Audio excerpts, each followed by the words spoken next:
신약성경로 사도행전 10장 1절부터 23절까지 교독하여 읽도록 하겠습니다. 제가 한 절 읽으면 여러분도 같이 함께 읽어주시기 바랍니다.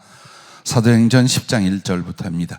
가이사랴에 고넬료라 하는 사람이 있으니 이탈리아 부데라 하는 군대의 백부장이라.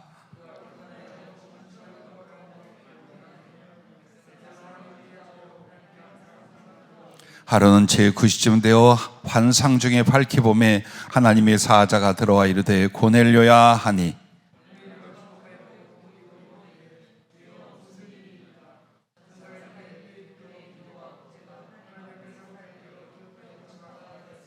내가 지금 사람들을 요파에 보내어 베드로라 하는 시몬을 청하라.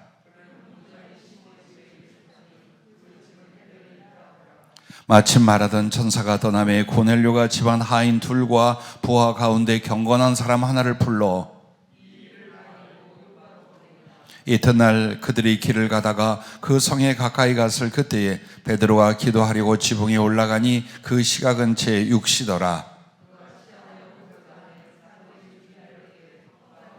하늘이 열리며 한 그릇이 내려오는 것을 보니 큰 보자기 같고 내 귀를 메어 땅에 들이웠더라.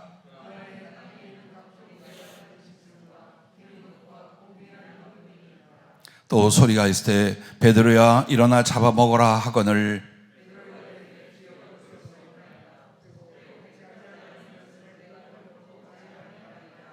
또 두 번째 소리가 있을 때 하나님께서 깨끗하게 하신 것을 내가 속되다 하지 말라 하더라. 베드로가 본 바 환상이 무슨 뜻인지 속으로 의아해 하더니 마침 고넬료가 보낸 사람들이 시몬의 집을 찾아 문 밖에 서서 베드로가 그 환상에 대하여 생각할 때에 성령께서 그에게 말씀하시되 두 사람이 너를 찾으니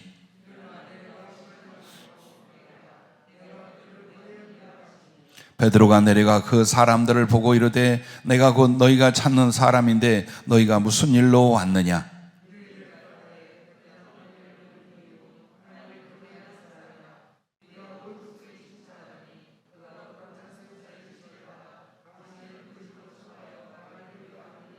함께요. 베드로가 불러 들여 유숙하게 하니라. 아멘. 오늘은 성령이 하신 말씀을 들으라라는 제목으로 말씀을 주셨습니다. 성령이 하신 말씀을 들으라. 사실 성령이 하신 말씀을 어떻게 들을 수 있는가?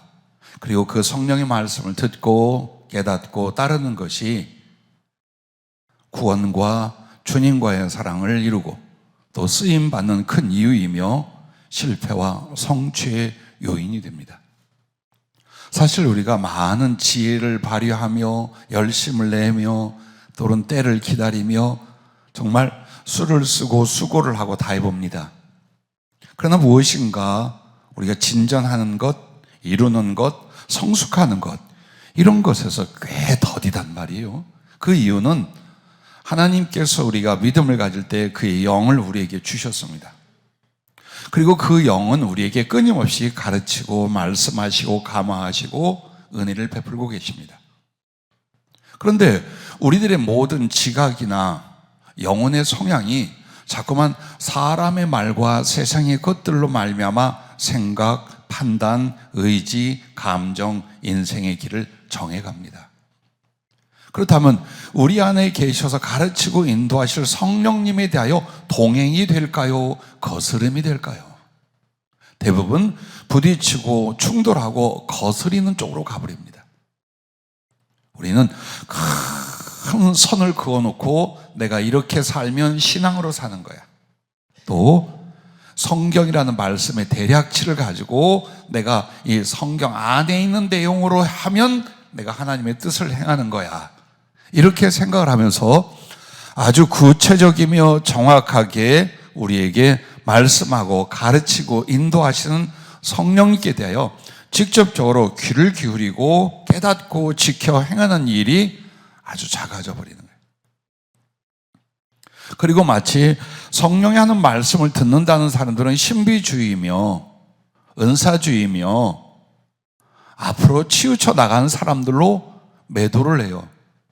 그러나 오늘 여러분, 우리가 본문으로 읽었던 이 사도행전 10장에는 전부 다 성령으로 말미암아 말씀을 듣고 천사가 나타나고 환상을 보고 꿈을 꾸고 하여튼 성령으로 말미암아 어떤 계시적이고 메시지적인 것들을 전체를 다 경험합니다. 그러면 이것은 성경이 완성되기 전에만 있는 일이지 지금은 아니다. 기록되어 있는 성경이 있기 때문이다. 정말 그럴듯해요. 성경 말씀은 기준이 되는 것이지 전체가 되진 않아요. 하나님께서 문자적으로, 단어적으로 성경 66권이라 정해놓은 것 외에는 절대로 말할 수도 없고 표현할 수도 없다라고 여겨지십니까? 아니면 이 성경은 하나님이 우리에게 아웃라인으로, 기초적으로, 그리고 가장 표대로 주신 것이라 여겨집니까? 그래서 성령은 우리에게 지식적이고 기계적인 대답이 아니라 인격적으로 교제하고 대화하실 수 있도록 하십니다. 즉 성경에 있는 내용을 현실적이고 개인적으로 적용해 주시기도 하며 시대적으로 말씀을 하기도 하며 예언적으로 장래사를 말씀하기도 합니다. 그래서 하나의 믿음을 가진 사람은 사실 자기가 성령님의 말씀을 들었느니 못 들었니 할지라도 믿음을 갖고 구원에 이르는 과정에는 끊임없이 자기의 영혼과 지각을 가지고 하나님께서 성령으로 말씀하고 깨닫고 감화하고 변화시키고 이끌어 오셨어요. 그런데 그것이 아주 작은 수치와 수량의 은혜를 입고서 여러분이 성령과 함께 할 것이냐, 아니면 그 성령이 마음껏 나타내시고 표현하시고 은혜 주시고 이끌어 가실 수 있도록 성령님과 연합 밀착하여 신앙으로 하늘까지 갈 것이냐, 이 차이예요. 그래서 성령을 받았다, 능력을 받았다, 은사를 받았다라고 할 때에 제일 중요한 건 그분의 말씀을 들을 수 있는 관계, 상태가 되는 거예요. 심지어는 사도들도 성령이 하신 말씀을 안 듣거나 거스리는 경우들이 있었어요. 자, 우리가 사도 바울이 이렇게 세계 선교 여행을 3차례 마치고 돌아올 때에 예루살렘 교회와 형제들 그리고 예루살렘 거민들이 흉년과 기근으로 말할 수 없는 어려움을 겪어요. 기아자가 속출하고 그렇게 해서 여러 이방 교회에서 많은 구제 헌금을 모아서 바울이 그것을 가지고 옵니다. 그래서 와서 선교에 대한 보고도 하고 형제들과 교제도 갖지만 이 구제를 급히 해야 하기 때문에 예루살렘으로 들어올 때에 성령을 받은 사람은 성령으로 예언하고 성령의 지시를 대언하는 사람들이 극구 반대합니다. 기억나실 거예요. 사도행전을 조금. 아니 이렇게 완강하게 반대를 함에도 우리는 사도 바울의 결정에 감복을 합니다. 죽음을 각오하고 예루살렘에 가서 어떤 고난과 죽음이 있다 할지라도 나는 그걸 안고 들어가겠다. 이야 대단하다. 그러면 성령은 왜 들어가서 붙잡힐 것, 위험당할 것, 가지 말 것 등을 말씀을 했을까요? 조금 더 바울이 넓게 해야 할 일이 있었나 봐요. 그래서 사도 바울이 사도행전 16장에서도 마케도니아로 건너가지 않고 소아시아 지역에서 복음을 전하다가 예수님의 영 성령이 말리는데도 끝까지 고집을 부리다가 실패를 하고 건너간 경우가 있죠. 그런데 중요한 건 우리는 그분들은 제대로 듣고 보기라도 하는데 우리는 못 듣는다 이 말이에요. 우리는 보지도 느끼지도 듣지도 못한다. 정말 그럴까요? 정말 여러분이 성령이 하신 말씀을 들을 수 없을까요? 아니면 못 듣는다, 안 듣는다고 닫고 계실까요? 그래서 여러분에게 가장 중요한 건 오늘 여기 고넬료라 하는 사람은 이방 사람, 이탈리아 부대의 장교예요. 근데 그 사람이 아주 작은 말씀을 가지고 여호와께 대한 신실한 신앙을 가졌어요. 온 집안으로 믿음을 갖게 하고 하나님을 경외하며 그리고 정말 힘껏 구제하고 선행을 했습니다. 그러면서 항상 기도에 힘을 썼는데 어느 날 어떻게 됩니까? 이 사도행전 10장은 참으로 놀라운 일입니다. 9시쯤 되어라고 할 때 이 말은 그때 기도하는 시간입니다. 환상 중에 발기품에 하나님의 사자가 들어와 이르되 고넬료야 하니, 자, 천사를 통해 성령이 말씀을 시작을 합니다.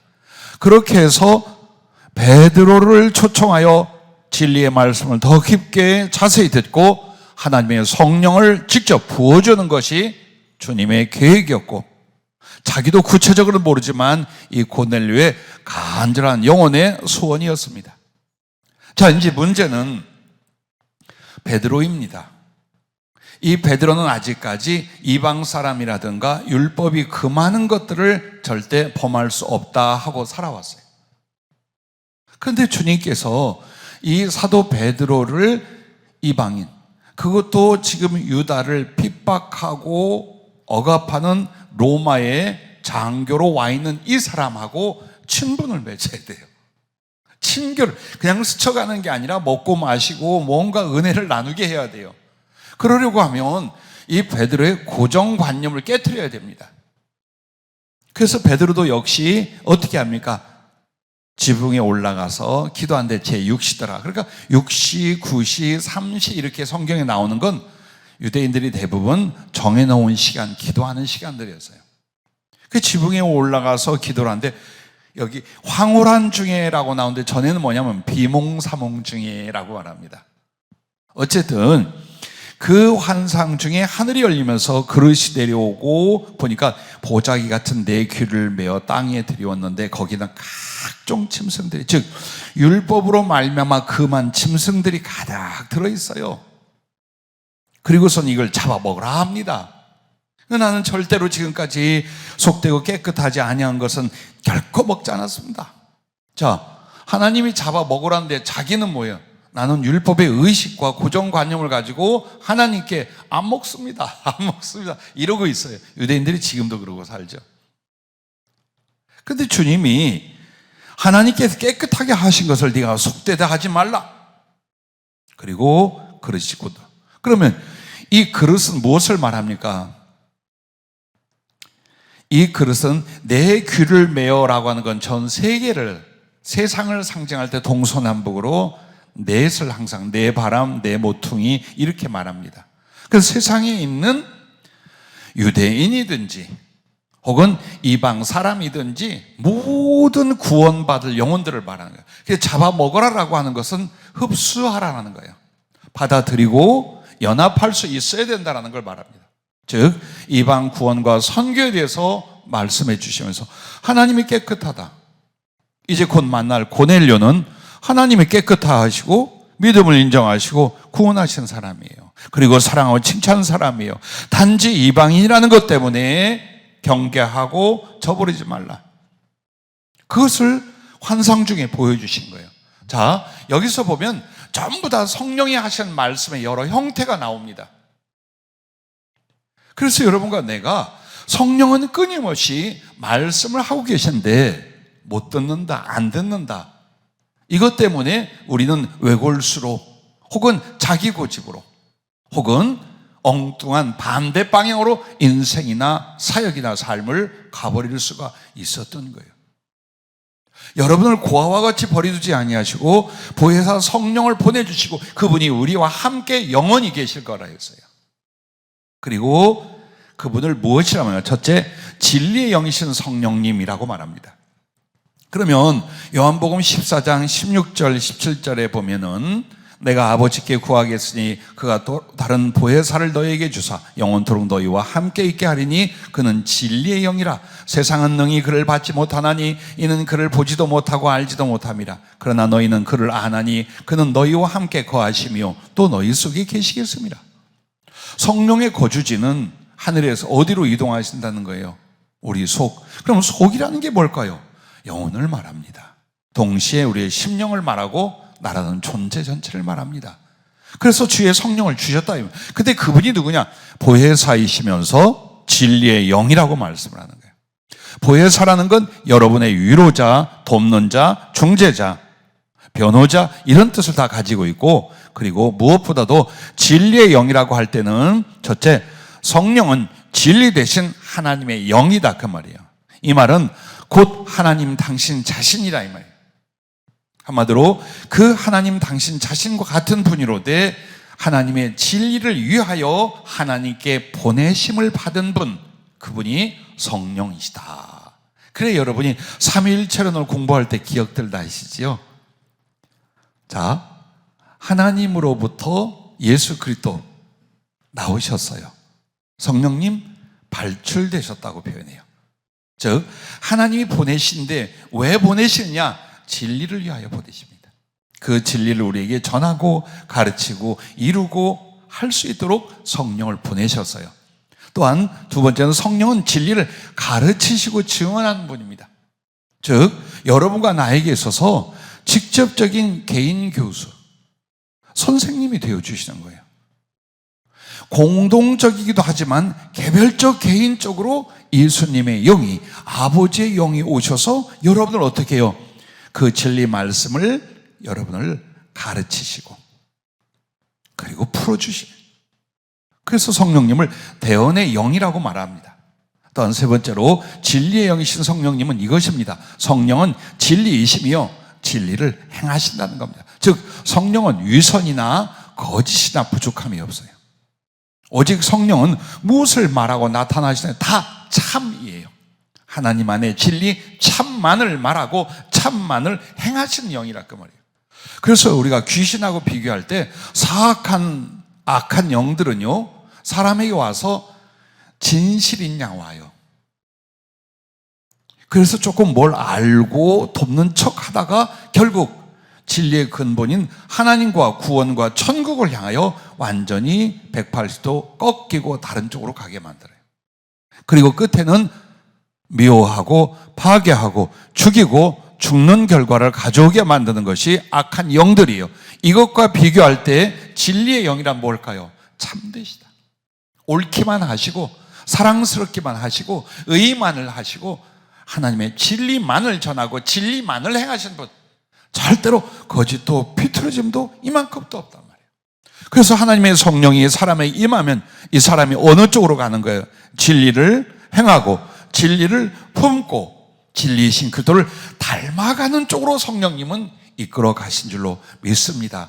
그러므로 그 성령을 여러분 안에 주신 것을 감사하고 찬양할 수 있기를 바라며, 이제 두 번째는 성령이 하신 말씀은 어떤 형태로 있는가를 여러분에게 말씀드려요. 경험으로 치자면 수천만 가지가 넘겠지요. 그러나 통상적으로 성경에 보면, 그리고 우리의 경험으로 보자면 성령은 말씀하실 때 이런 식으로 합니다. 그 첫째가 주님과 그 말씀이 생각나게 하십니다. 요한복음 14장 26절에 보면 보혜사 곧 아버지께서 내 이름으로 보내실 성령 그가 너희에게 모든 것을 가르치고 내가 너희에게 말한 모든 것을 생각나게 하리라 라고 말합니다. 자, 주님과 그 말씀이 생각나게 하신다라는 게 뭘까요? 성경을 풀어주시기도 하고 또 예수님의 마음과 예수님의 사랑에 대해서 우리 안에 깨닫기도 해주시고, 그리고 여러분과 나에게 성경을 지목하여 일러주시기도 합니다. 이처럼 성경을 통하여 우리 주님과 그 말씀을 풀어주고 가르쳐주시고 기억나게 하시고 깨닫게 하시고 적용하게 하시는 역할을 하는 거예요. 그래서 우리가 대부분 여기 사역자요 또 복음을 위해 살겠다라고 하셨습니다. 여러분은 그러면 복음을 전하는 일에 대하여 절대적인 사명과 운명을 갖고 계십니다. 이것과 떼어내면 여러분 존재 이유가 없어요, 솔직히. 그런데 이제 중요한 건 복음을 어떻게 전하느냐. 예배를 통하여 설교라는 방법이 있습니다. 성경 공부라는 방법이 있습니다. 상담이라는 방법이 있습니다. 전도라는 방법이 있습니다. 간증이라는 방법이 있습니다. 혹은 다른 사람과 삶을 살아가며 마음과 마음을 대화가 있습니다. 자, 그 중에도 여러분 제일 많이 할 수 있는 게 설교입니다. 혹은 상담입니다. 이 두 가지가 영혼을 돕거나 복음을 전하는 일에 굉장히 많이 쓰여집니다. 이때에 어떻게 할 것인가? 어떻게 할 것인가? 물론 우리가 성경을 열심히 읽고 공부하고 준비해야 됩니다. 그리고 우리의 모든 언변이며 지식을 동원해야 됩니다. 그리고 여러 가지 사랑이며 친절이며 다 해야 됩니다. 더욱 중요한 게 있어요. 성령이 말씀하시는 바, 성령이 말씀하시고 깨우치시고 적용시키는 바가 여러분에게 일어나야 돼요. 그래서 여러분과 내가 성령께 늘 귀 기울일 수 있어야 되는 거예요. 묻고 귀 기울이고, 그리고 심령에는 이미 충분히 청종하고 순종할 수 있는 의지를 만들고 있어야 돼요. 그래야 들려요. 그래야 그분의 말씀을 아십니다. 그래서 특별히 진리의 영이라 말씀하시고, 성령의 은사 중에는 지혜의 말씀 은사와 지식의 말씀의 은사, 즉 말씀의 은사가 제일 먼저 나와요. 그만큼 하나님 말씀을 풀어주고 생각나고 기억나고 해석하게 하고 깨닫게 하고 적용시키고, 이 일에 대해서 탁월하게 아주 깊게 만들어줘요. 어디에 이런 내용이 있는데 그 내용이 무슨 뜻인 줄 아느냐, 그 속에서는 이와 같고 이런 지혜가 있고 이런 적용이 있느니라. 이것은 이런 것이고, 충분히 성경을 풀어주시며 적용해, 이 은혜들을 여러분에게 성령님이 얼마든지 해줄 수 있습니다. 얼마든지 할 수 있습니다.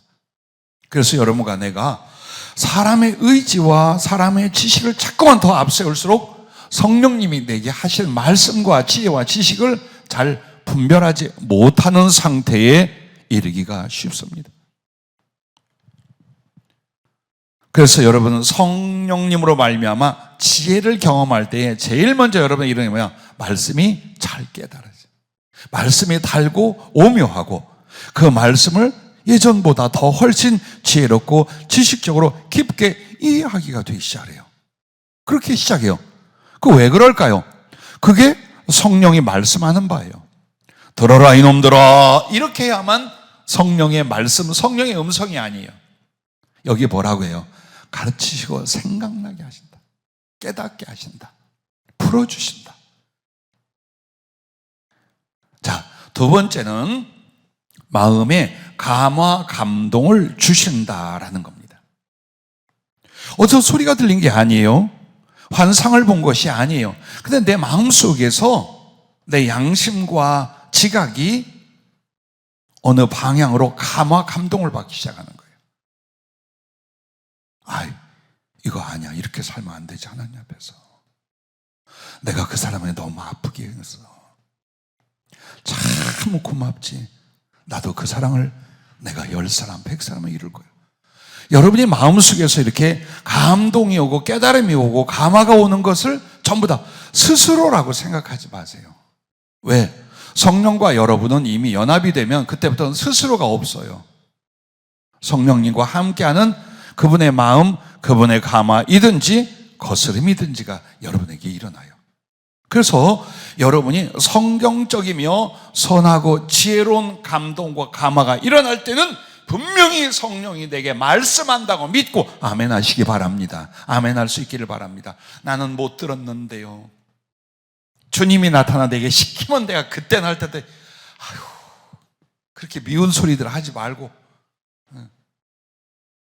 성령은 말씀을 깨우치고 가르치고 적용시키고 그 다음에 마음의 감동과 감화를 일으키신다라는 거예요. 부활의 주님을 엠마오로 가던 제자들이 만났어요.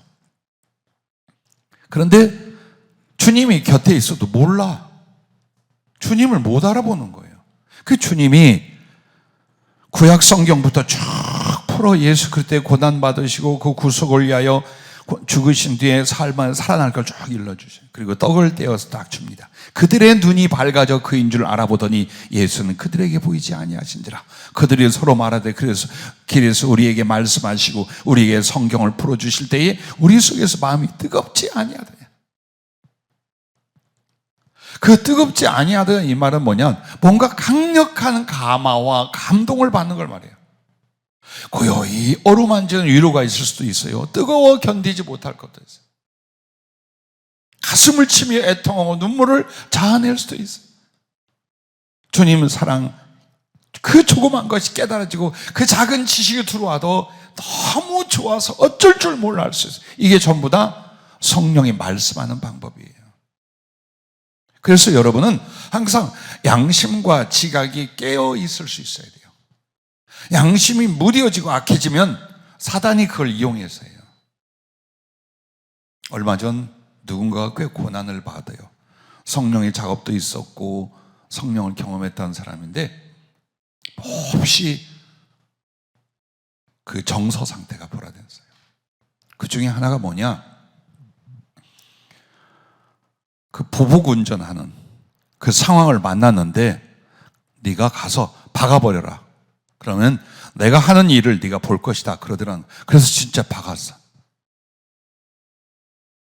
그런 두어 번의 일들로 인하여 인생이 바뀌어버렸어요. 그리고 궁금해하기를 분명히 내가 성령의 음성을 들었다라는 거예요. 그리고 순종했다는 거예요. 영분별이 안 된 거예요. 왜? 영분별 중에 제일 중요한 게 여러분의 양심을 보는 거예요. 내 양심이 욕망과 더러움이나 분노나 혈기 등으로 차 있어요. 근데 그것을 부추겨요. 근데 그게 표적적으로 혹은 신비한 방법으로 내게 접촉이 왔어요. 아, 성령이, 주님. 아니에요. 앞에 말했잖아요. 성령은 누구? 진리의 영이셔요. 악하고 더럽고 음란하고 잘못된 걸 부추기고 안 하셔요. 절대로 안 하셔요. 절대로. 다른 사람의 죄를 지적할 때도 덕스럽게 하셔요. 아주 악하고 더럽고 19세 금으로 보여주고 그런 거 안 해요. 대부분 뭐가 하느냐? 귀신이 악한 영들이에요. 그래서 우리가 성령님의 말씀이나 거룩한 가마를 받아들일 때 중요한 건 깨어있는 양심과 지각들이라는 거예요. 그게 중요한 거예요. 그럼 깨어있다는 게 뭘까요? 하나님을 향하여 집중한 선한 마음이에요. 그것으로서 성령의 바른 말씀과 가마를 받을 수가 있는 것입니다.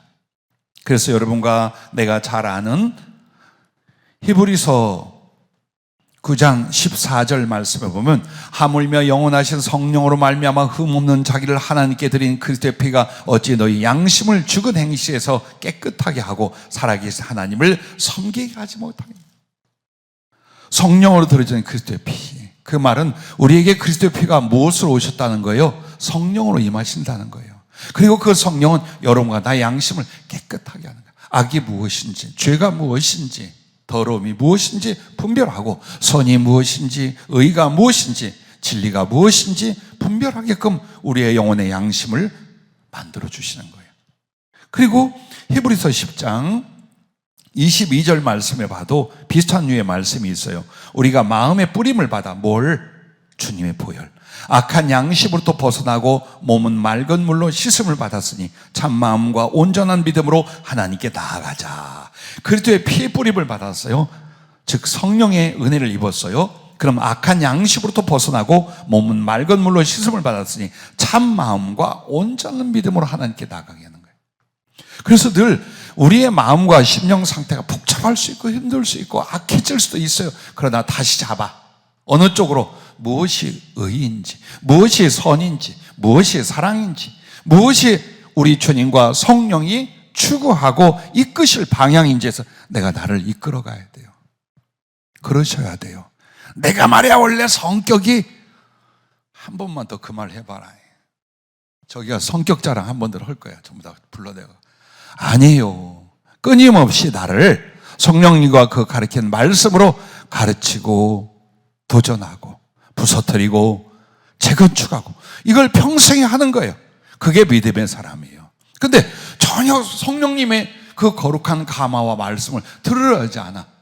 그래서 항상 내 자존심과 고집, 죄성의 기질을 강하게 붙잡고 이걸로 생각하고 이걸로 말하고 이걸로 판단을 하고 있어. 그러니까 성령의 음성이나 가마가 안 일어나는 거예요. 사람이 죄성이 있고요, 못된 기질이 있어요.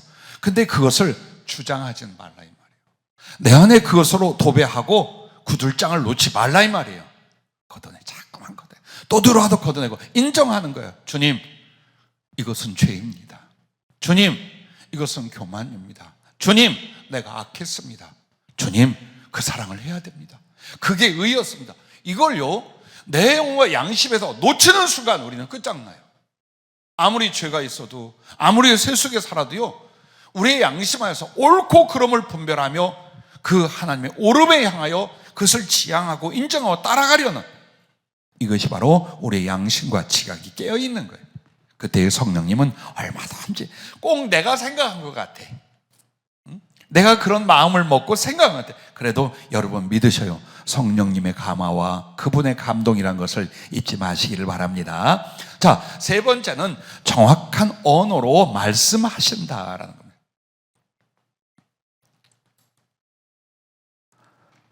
사도행전 13장은 이제 안디옥 교회에 어마어마한 사람들이 모입니다. 교사, 복음 전도자, 선지자 막 이런 사람들이 다 모여요. 거기에 바울이 된 사울도 거기 오게 되고 바나바도 거기를 가게 되죠. 근데 이런 말씀이 있어요. 주를 섬겨 금식할 때에 성령이 이르시되 내가 불러 시키는 일을 위하여 바나바와 사울을 따로 세우라 하니 이에 금식하며 기도하고 두 사람에게 안수하여 보내니라. 두 사람이 성령의 보내심을 받아 실루기아에 내려가서 거기서 배 타고 구브로에 가서라는 말씀이 있어요. 자, 내가 불러 시키는 일을 위하여 바나바와 사울을 따로 세우라. 이게 감동이겠어요? 이게 감화이겠어요? 아니요. 정확히 지시하는 말이 들려요. 그런데 이 말은 여러분의 경험 안에서 각자 좀 차이가 있을 수 있어요. 마치 하늘에서 울리는 거룩하고 큰 음성이 천둥같이 들리기도 할 수 있어요. 그러나 대부분 성령님이 우리의 언어로 말씀하실 때는 엘리야가 경험했던 세미한 음성. 그럼 이 세미한 음성을 여러분 작은 소리라고 생각해요. 작은 소리라는 뜻도 있지만 정확한 말씀이라는 뜻이에요. 군더더기 없이 애매모호하게 말하지 않아요. 성령님은 정확히 마치 아버지가 아들에게 하듯이, 어머니가 딸에게 하듯이, 스승이 자기 제자에게 하듯이 정확하게 인격 대 인격으로 지식, 깨달음, 받아들임 등등에 대하여 정확하게 언어로 말씀을 하십니다. 그래서 요한계시록 2장 7절에 보면 에베소 교회를 향하여 성령이 교회들에게 하신 말씀을 들을지어다 하고 2장, 3장 전체가 7교회 편지를 보내요. 근데 이 7교회 보내는 편지가 요한이 쓴 것이 아니라 누가 했다는 거예요? 주의 영 성령이 또박또박 말씀한 바를 기록하여 전해준 거예요. 그리고 나아가서 성령이 교회들에게 하신 말씀이라는 건 그 2장과 3장의 편지이기도 하지만 요한계시록 전체를 가르쳐 말하는 것이고 더 나아가 성경 말씀 전체라 할 수도 있어요. 어쨌든 개인적으로 성령님은 정확하게 앞에서는 성경 말씀을 깨우치고 기억나고 풀어주기 적용하고 그 다음에는 감화 감동을 하고 요번에 어때요? 들려. 정확히 들려요. 아, 예, 저 여기 있습니다. 사무엘아, 사무엘아. 제사장 엘리가 부른 줄 알고 쫓아가죠. 그렇게 사람의 언어로 들립니다. 저도 대부분 대화 나눌 때에 보게 하는 것과 그 다음에 듣게 하는 걸로 시작을 하셔요. 나머지도 적용을 하시지만 그때 들을 때에 아주 때로는 상냥하게, 때로는 위험 있게, 때로는 부드럽게, 때로는 조용하게, 때로는 근엄하게, 하여튼 사람의 감동 그리고 감정, 언어적 표현 다 섞어서 말씀을 하십니다. 오늘도 보면은 본문에서도 이 말씀하실 이가 누구예요? 예수님이 뭐 천사가 다 나오지만 사실은 성령이 언어로 정확히 알아들 수 있도록 말씀하고 있는 바를 우리가 지금 여기서 경험하고 있는 것입니다. 그래서 여러분이 마음에 오는 감동이 있는가 하면 정확히 이것은 어떤 변명도 통하지 않을 만큼 분명하게 말씀하신다. 더 깊은 수준으로 올라가면 그렇게 말씀을 합니다. 자, 이렇게 말씀을 하면 참 감사한 게 뭐냐? 나하고 대화가 가능해요. 그러니까 일방적으로 스피커처럼 들려오는 것만이 아니라 주님, 그러면 제가 어떻게 할까요? 그러면 이렇게 하라. 대화가 진행이 돼요. 근데 많은 사람들이 우리 후배와 제자들이 무엇을 보고 들으면요, 더 이상 거기서 끝하고 목사님한테 얼른 가서 물어봐야지, 가서 점검 받아야지, 그러고 와요. 그럼 제가 뭐라면, 물어봤어? 성령께 좀 물어봐야지 무슨 뜻이냐고. 네, 몰랐습니다. 아니요, 내게 말씀하신다면 내가 하는 말을 어찌 못 들으시며 그 말에 대해서 응답을 어찌 아니하시겠어요. 살아계시고 인격적인 주의 영이 내 안에 계신데. 그러니까 주님과 내가 말을 트는 데까지가 중요한 거예요. 정말 편안하게 그의 말씀이 들릴 수 있는 데까지 영적으로 은사적으로 성령님을 사모함에 있어서 들어가는 이 단계가 중요해요. 그래서 간간히 경험할 수 있고 계속해서 성령님과의 교제와 대화가 가능해질 수도 있다라는 거예요. 그리고 구약에도 여호와의 말씀이 임하매라고 할 때는 대부분 이런 식이에요. 아주 또박또박 말합니다. 들어라. 그리고 이렇게도 말씀해요. 받아 적어라. 그렇게도 하셔요. 그렇게 해서 정확한 우리들의 언어로 성령이 말씀하시기도 한다. 네 번째가 넘어갑니다. 꿈과 환상을 주신다는 겁니다. 이것도 성령이 하신 말씀에 포함이 되는 거예요. 자, 본문의 베드로를 보면 환상을 보면서 또 옆에서 말씀하고 계시죠. 그래서 여러분에게 환상만을 보여주고 끝 하실 수도 있어요. 그러나 환상과 함께 또 지시나 풀어주시는 말씀을 하시기도 하셔요. 그리고 그 환상으로 보일 때는 환상 자체의 내용, 심지어는 컬러까지, 무엇을 의미하는 것까지 정확하게 보여주십니다. 그래서 그 환상은 여러분에게 색이나 하나의 형상으로 나타나기 시작을 해요. 꽃이라든지 하늘, 별을 봤어요. 달을 봤어요. 멍멍이를 봤어요. 볼 수 있어요. 그런데 그렇게 정지되어 있는 잠깐의 그림이나 형상을 보기도 해요. 그 다음에 더 깊게 들어가면요, 아주 사진을 보듯이, 영화를 보듯이 또렷하게 봐요. 그리고 또 한 가지는 이제 동영상이 시작이 돼요. 쭉 어떤 스토리가, 사건이 쭉 진행이 돼요. 그렇게까지 해요. 그 다음에 또 이런 게 있어요. 본 건지 안 본 건지 모르는데 너무나 강력한 이미지가 형상과 색깔, 모양까지 다 나타나요. 역시 환상에 속해요. 그럼 꿈은 무엇이냐? 꿈은 본래 하나님께서 인간과의 영적 교제를 위하여 주신 거랍니다. 그런데 죄로 말미암아 타락한 뒤에는 이제 대부분 개꿈, 잡꿈이 많죠. 그리고 가끔 사단도 꿈을 통해서 뒤집거나 혼란하게 만들 때가 있어요. 그러나 꿈을 통해서 성령이 무언가를 보여주시고 말씀할 때는 명료하고 정확해요. 특히나 성경과 입각하여 비교할 때에 명료하다, 정확하다, 그게 있어요. 자, 이렇게 꿈으로 하나님의 말씀과 뜻을 받은 이가 또 누가 있습니까?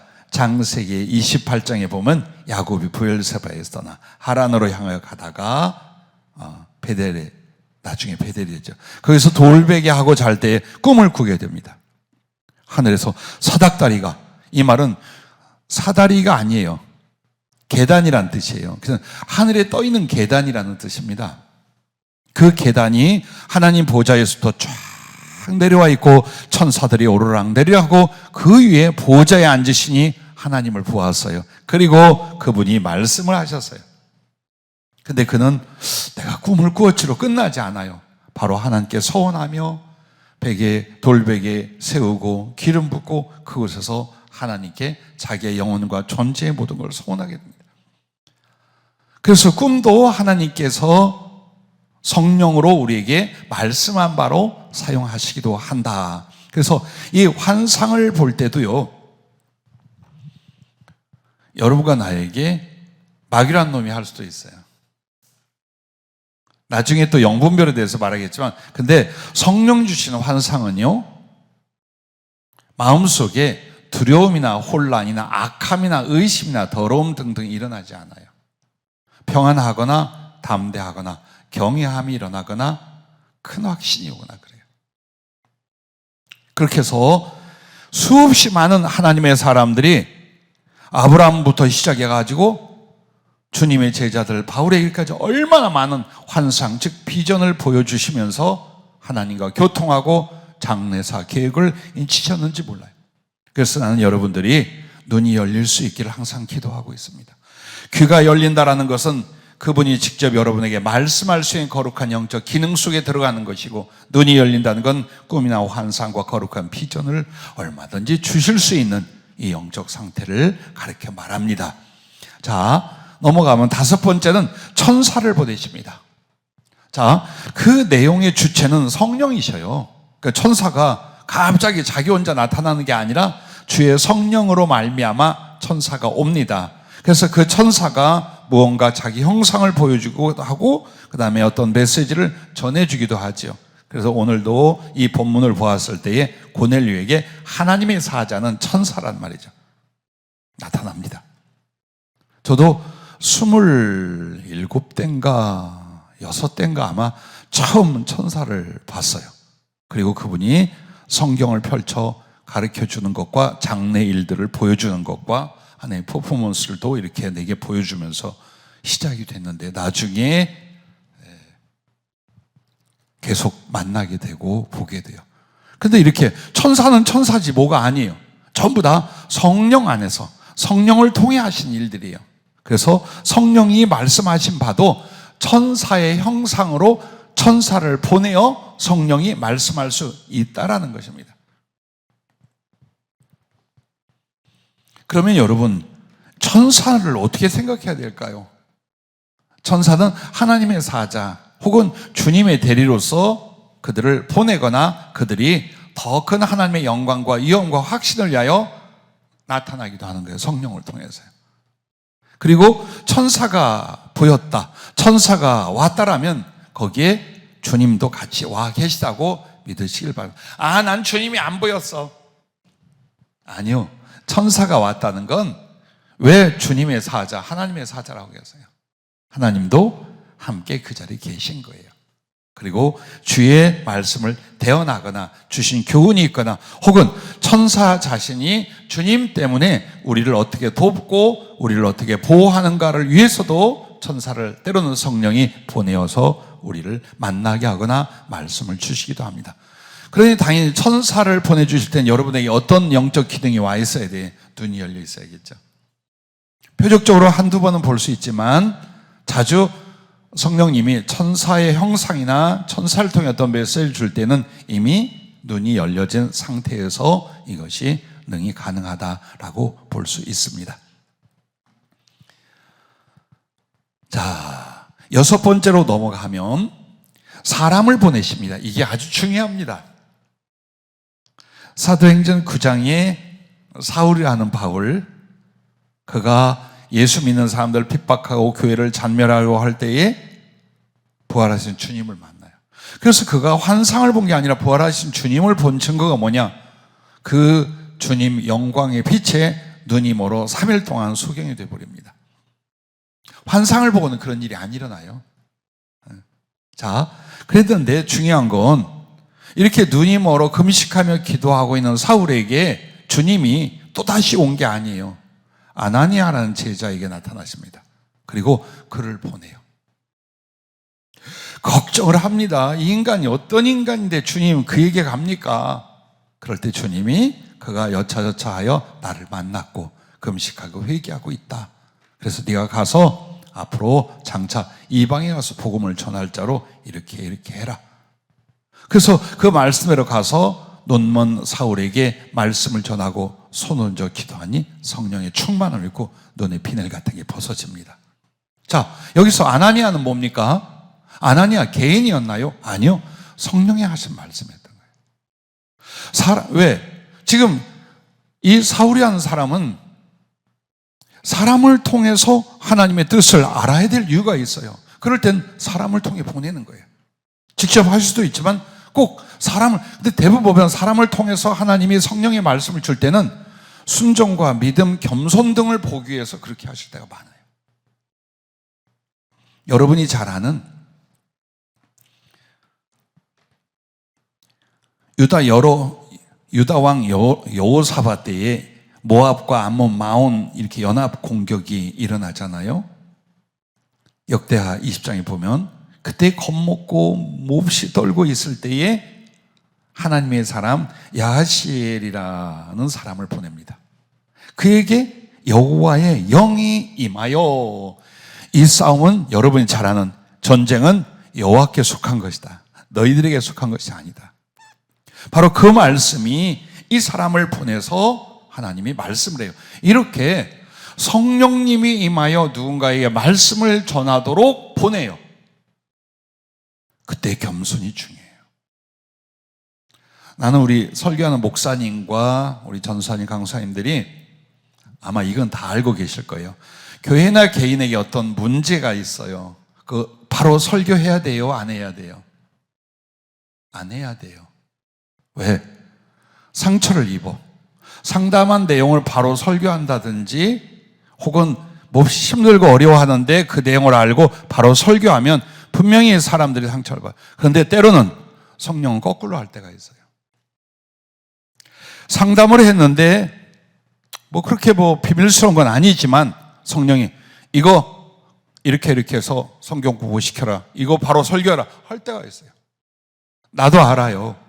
조금 예민한 문제는 나중에 지나가서 설교를 하거나 하면 좋은데 바로 하면 대부분 오해가 일어나거나 상처가 일어나요. 그런데 때로는 성령이 지시할 때가 있어요. 해라라고. 왠 줄 아십니까? 그 사람의 중심을 드러내기 위해서 그래요. 여러분 그거 두려워해야 돼요. 금방 상담했는데 혹은 저거 다 들으라고 깐다고. 아니에요. 최소한 내가 어떤 설교 자료가 없어서 이걸 할까 저럴까 고민한다면 그건 실수라고 볼 수 있어요. 그런데 성령이 딱 지시를 해요. 이거 해라. 주님 그쪽 해라. 내가 할 일이 있다. 혹은 내가 저를 보겠다. 그렇게 하시는 거예요.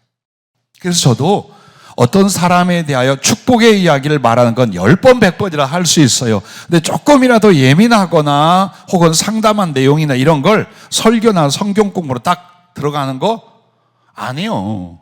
근데 성령이 지시할 때가 있어요.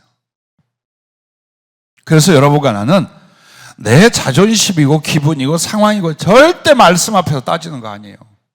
그거 주님이 보셔요. 어떤 사람이 자기에게 개인 사견을 말하는 게 아니에요. 하나님의 말씀으로 성령이 하신다는 거 알면 그때부터는 어때요? 철저하게 겸허히 받아들일 수 있어야 돼요. 왜? 성령이 하신 말씀은 그걸로 끝나지 않아요. 그 사람의 그릇을 재어보는 거예요. 들어? 안 들어? 받아들여? 못 받아들여? 달라져? 안 달라져? 경외해? 안 해? 이거 성령이 딱 재요. 정말 무서워요. 난 이거 30년 동안 봤어요.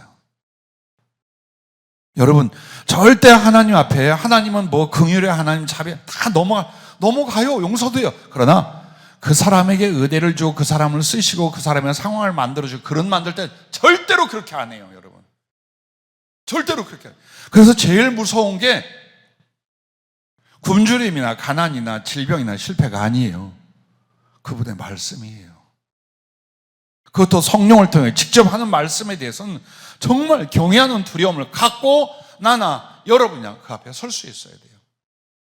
전하는 자도 마찬가지예요.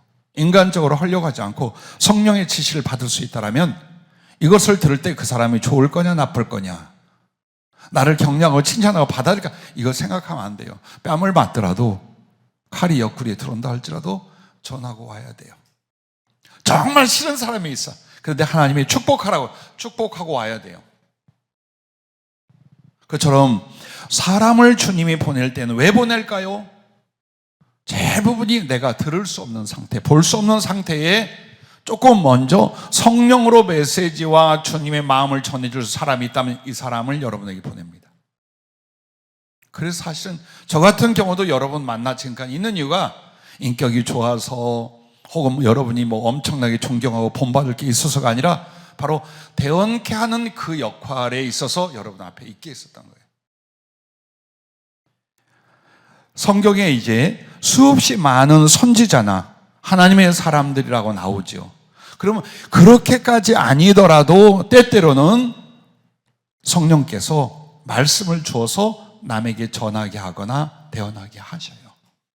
그리고 자기 자신이 하나님의 성령이 시켰다는 걸 모르고 가서 하는 경우도 있어요.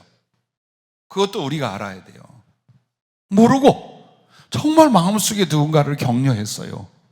근데 그냥 격려한 게 아니야. 성령이 이 사람을 보냈는데 이 사람은 영적 수준, 은사적 수준에서 성령의 지시와 직접적인 말을 못 들으니까 가서 도와야지. 가서 이렇게 말해줘야 했는데 결과적으로는 성령이 그 사람을 보내어서 누군가에게 격려하거나 하나님의 뜻을 나누기도 할 수 있다라는 거예요. 그러므로 때로는 여러분이 사람을 통해 듣고 배우기도 하지만 나중에는 보냄을 받는 사람이 될 수 있어요. 여러분이 성령께 보냄을 받는 사람이에요.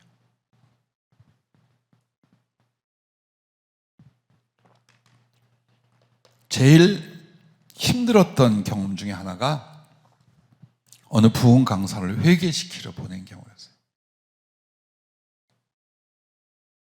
저를 굉장히 아끼고 좋아하는 분이었어요. 선배 목사님인데.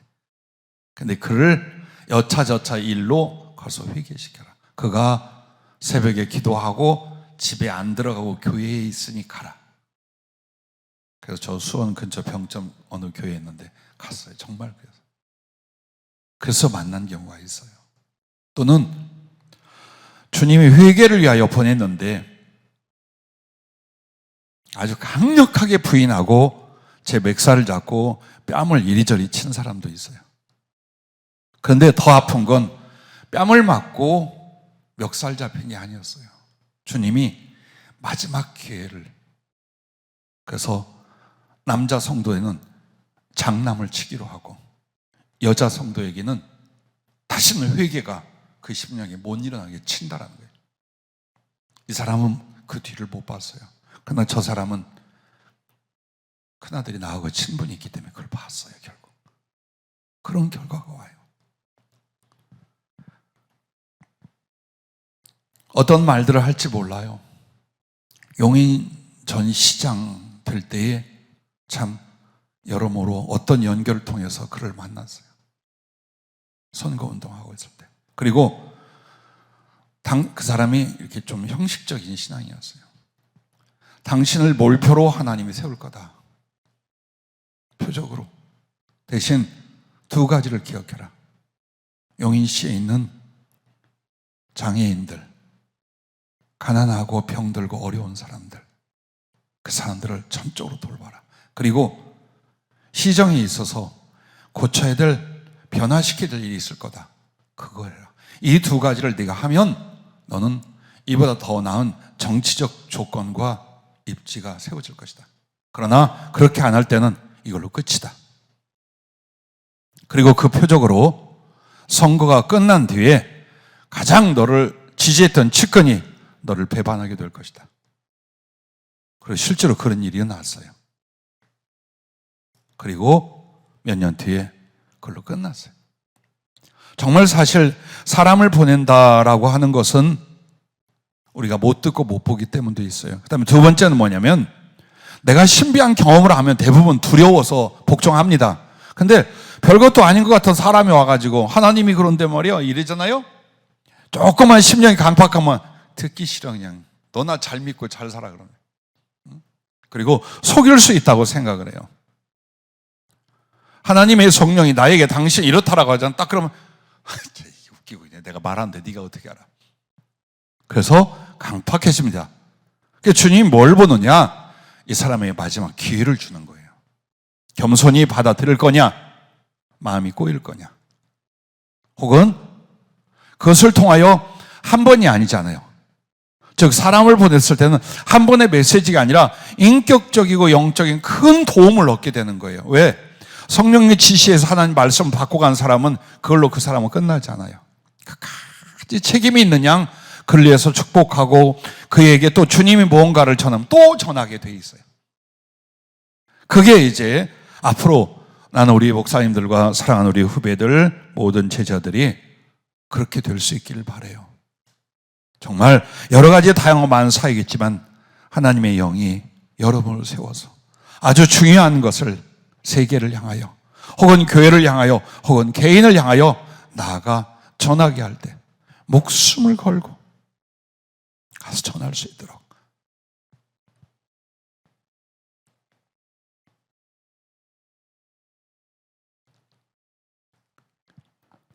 자, 오늘 이 고넬료에게도 사람을 초청하게 했어요.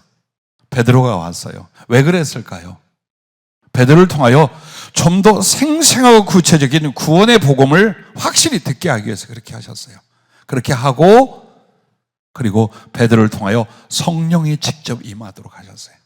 그걸 위하여 준비되어 있던 그릇 베드로를 보낸 거예요. 그리고 거기서 우리는 고넬료의 무엇을 봅니까? 겸손과 순종을. 베드로가 들어오자 엎드려 절을 해요. 이 유대 평민에게 로마 장교가 그 지역 관할하는 대장이 엎드려 절합니다. 아, 나도 당신과 같은 사람입니다. 일으켰어요. 그것을 보세요. 그리고서 무릎 꿇고 뭐라고 하냐? 당신 왜 나를 초청했냐라고 할 때 내게 여차저차여 하나님의 사자가 이렇게 했다. 그래서 나와 온 집안과 친척, 친구들 다 모아서 당신의 말씀을 듣고자 우리가 여기 엎드렸습니다. 얼마나 겸손하고 간절한지를 보여줘요. 여러분, 그거예요. 바로 그 부분이에요. 하나님이 보내신 사람이 위대하고 대단한 게 아니에요. 그를 보는 게 아니라 그 안에 있는 하나님의 메시지를 보고 그 경외함, 그 겸손함, 그걸 보라는 거예요. 그래서 하나님이 사람을 보내어 성령이 말씀할 때는 조심해야 될 것도 있지만 엄청난 은총과 축복이 같이 갈 수도 있다라는 겁니다. 자, 마지막 7번째입니다. 환경과 역사로 말씀하신다라는 것입니다. 지금 여러분의 처지와 환경이 언어가 없고 소리가 없고 지식이 없어요. 그래도 여러분은 성령이 지금 나의 처지와 환경을 통해 무엇을 말하는가를 느끼고 깨닫고 들을 수 있어야 합니다. 그렇게 하십니다. 시편 107편에는 4번의 고난의 상황을 말해요. 이스라엘 백성들이 죄로 인하여 이렇게 되고 광야에서 이렇게 지치고 배고프고. 근데 그때의 성령은 뭘 말하려고 하느냐? 하나님께 집중하여 매달려 기도하는 그걸 4번이나 계속 말합니다. 자, 풍랑이 일기 시작했어요. 배를 바다에서 항해하는 사람들에게 풍랑이 일어났어요. 어떻게 하라고? 아무리 애를 써 소용없어요. 그런데 그때 그 고통을 인하여 여호와께 부르짖음에 하나님이 그들의 고통을 들으시고 평정케 하사 고통을 평안으로 바꾸어서 평안한 중에 소원의 항구에 이르게 하시더라. 이거예요. 자, 환경을 통해 성령이 말한다. 지금 내가 살아가는 나의 삶의 환경과 지금 어떤 상황과 사건들 분명히 거기서 하나님의 메시지가 있습니다. 성령은 그걸 하십니다. 그게 지혜예요. 뭐라고 또박또박 들리면 너무나 쉽잖아요. 그러나 우리가 더듬어 찾게 하시는 것, 그것이 더 강합니다. 나 자신에게. 하도 성령이 말씀하잖아요. 여러분 그냥 넘어갈 수 있어요. 너무 좋아하지 마세요. 어쩌다 한 번씩 들으셔야지. 매일같이 영분별하고 영정과 이거 다 좋은 것 같잖아요. 여러분 마음속에서 약간 느슨해 있다는 걸 느낄 거예요. 두려움도 감동도 적어지고. 그런데 어쩌다 한번. 자, 그보다도 여러분이 막 기도하고 고민하고 애쓰고 내 처지와 상을 보는 주님의 뜻이 무엇인가를 분별하는데 다 깨달아지는 거예요. 아, 그렇구나. 여러분이 평생 그걸 잊겠습니까? 잊지 못해요. 그래서 주님이 직접 말하고 들려줄 수도 있지만 나의 처지와 환경을 통해 하나님 말씀할 수 있어요. 그래서 세계적으로도 마찬가지예요. 세계 역사 가운데 구약 성경부터 시작한 신적 4가지 중벌이 있습니다. 잘 아시죠? 짐승 보내고, 그 다음에 전쟁 보내고, 기근, 온역, 죽음, 이게 있어요. 그 말들로 표현되는 거예요. 그럼 그게 어느 시대에 있느냐? 항상 있어요. 그러면 그런 시대에 지금도 이 코로나라에 대해서 또 이름도 아주 해악한 놈 하나 또 들어왔더만. 원숭이 두창? 자, 그런 것들을 볼 때 에이고 그냥 병들 참 질병도 많고 재수도 없다. 아이고 어떻게 이게 또 1년 또 살아남지 뭐. 이게 아니에요. 성경과 성령님을 통하여 이 시대와 역사해 주시는 하나님의 메시지가 뭔가 그걸 분별해야 돼요. 정말 주님이 오실 때가 됐고 또 이런 일들이 전부 다 인간의 이기주의에서 일어난 일들이고 그러는 성령이 주신 메시지가 있거든요. 그걸 들을 수 있는 거예요. 그러니까 개인에 대한 것을 들으며 사회와 나라와 세계에 대하여 성령의 하신 말씀을 들을 수 있어야 된다는 거예요. 동시에 주님은 어떻게 하십니까? 이적을 행하시고 표적을 행하십니다. 성경에 기적을 행하시면서 표적이라는 말을 쓰잖아요. 이거 누가 하셔요? 성령이 하시는 거예요. 그런데 왜 표적이냐? 어떤 메시지와 말씀에 대한 증거, 증빙으로 이 일을 이뤘다라는 거예요. 그러니까 그 안에는 뭐가 있다는 거예요? 성령이 주신 메시지가 있다. 그걸 봐라 이 말이에요. 병을 고치든지 무서운 일이 일어나든지 안 될 일이 되게 했든지, 그럼 와 좋다고 와 이게 됐네만 할 것이 아니라 거기에서 주시는 성령의 뜻, 그분의 메시지가 무엇인가를 반드시 여러분과 내가 알아야 된다. 심지어는 우주 자연 만물을 통해서 뭘 주십니까? 하나님의 신성과 그의 능력도 말씀을 우리에게 주시죠. 이처럼 성령은 개인적으로 직접적이고 인간적인 표현으로 주시기도 하지만 이 세계의 모든 역사 혹은 하나님의 표적, 모든 개인적 되어진 환경과 처지 안에서도 얼마든지 듣고자 하면, 귀 기울이고 심령을 열어 삼한다면 성령의 말씀을 여러분은 듣게 된다 이 말이에요. 그래서 허투루 가지 않아. 우리들의 인생과 이 세상은 그냥 흘러가는 것이 아니라 하나님의 거룩한 섭리와 계획 속에 만들어져 가고 있기 때문에 어떤 일과 어떤 상황에도 여러분에게 성령은 메시지를 주신다. 말씀을 주신다. 그걸 여러분 자꾸 깨닫고 체크해야 돼요. 자, 인생 50, 60, 나이 먹어갑니다. 그럼 여기서는 성령의 음성이 없나요? 여러분이 제일 먼저 뭘 합니까? 그래, 너는 약해. 너는 흙이야. 그래서 네게 소중하고 네가 가장 중요한 것은 네 안에 있는 주님이셔.